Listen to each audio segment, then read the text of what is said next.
the project started in 2019 around the context of discussions happening in the Parc-Ex based community-based action research network, which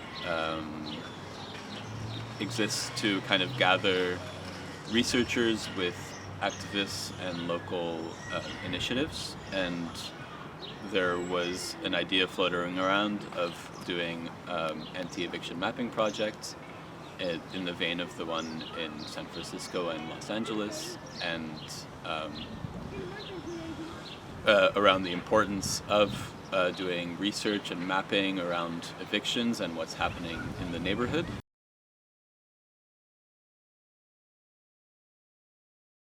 The goals of the Parc-Ex anti-eviction mapping project in the context of the gentrification happening right now in the neighborhood are many, and we're trying to support all of the actions that are already happening with the organizations and residents on the ground already mobilizing to fight for housing justice. So with the housing committee in the neighborhood, there's multiple organizations that we're working closely with to try and support their initiatives, like the CAP and the CASH and Brick by Brick, and through these combined efforts we're trying to put pressure on elected officials, authorities, corporate business owners that are all having an impact in the neighborhood to take responsibility for their role in the gentrification happening here, and also to uplift tenants' abilities to mobilize together to fight for their rights when they're being treated unjustly or evicted or living in unjust conditions or unsanitary conditions. So for all of this work, we hope to help support the work that's already going on and use our research and writing to put pressure on the public and officials to take action. One of the goals of the organization is to work closely with the community-based action research network, and to focus on and to prioritize community-based research in the neighborhood.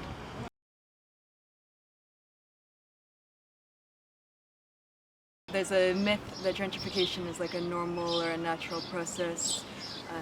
that it's going to be inevitable and it happens everywhere, which does happen everywhere, but it's really not normal, and it's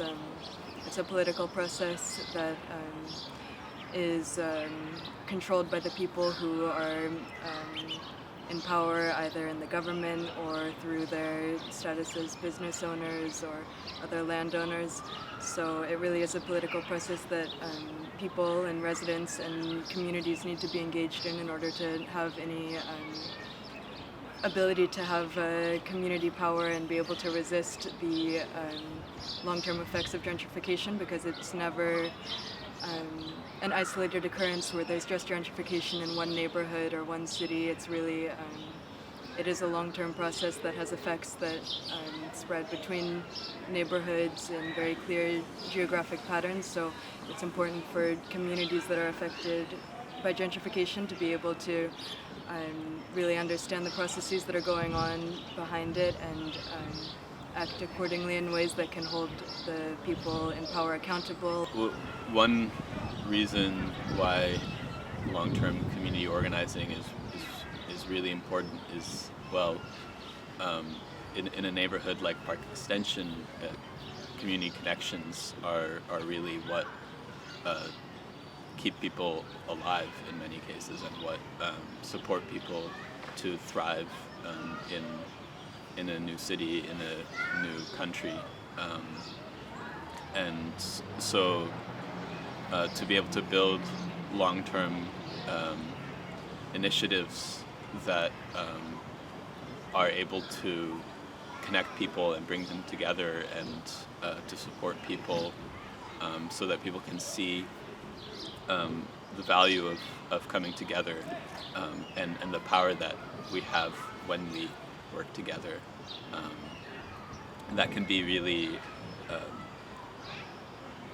freeing, where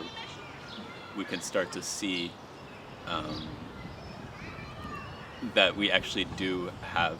the ability to challenge those politics, the political side of gentrification, and that all begins in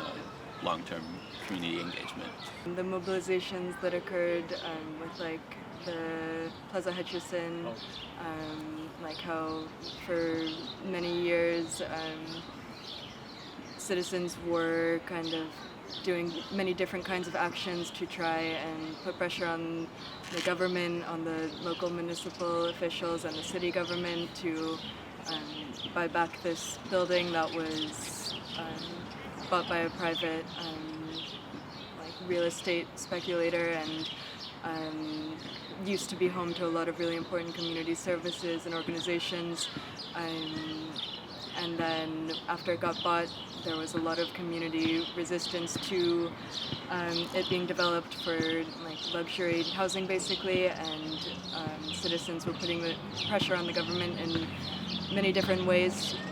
to try and get them to buy it back when they had the opportunity to, so that it could go back to be used for community purposes in the neighborhood. So that's one example of how community resistance is a long-term thing, and it takes a lot of different kinds of struggles around certain obstacles that come up in order to fight against gentrification.